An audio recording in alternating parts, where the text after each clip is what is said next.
हर नई सुबह एक नई शुरुआत लेकर आती है।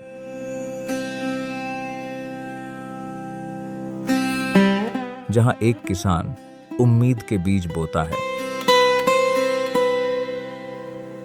और परंपरा विश्वास के साथ आगे बढ़ती है।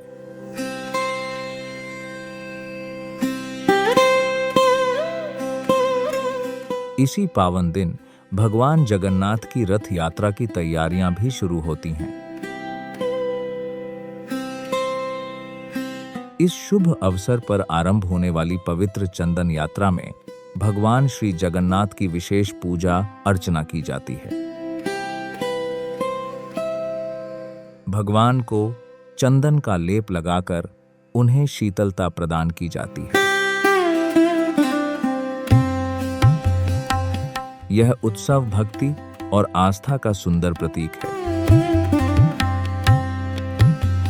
इस अक्षय तृतीया समृद्धि और सौभाग्य का शुभ आरंभ करें।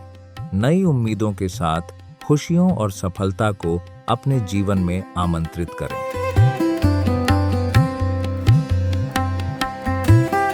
अक्षय तृतीया की हार्दिक शुभकामनाएं।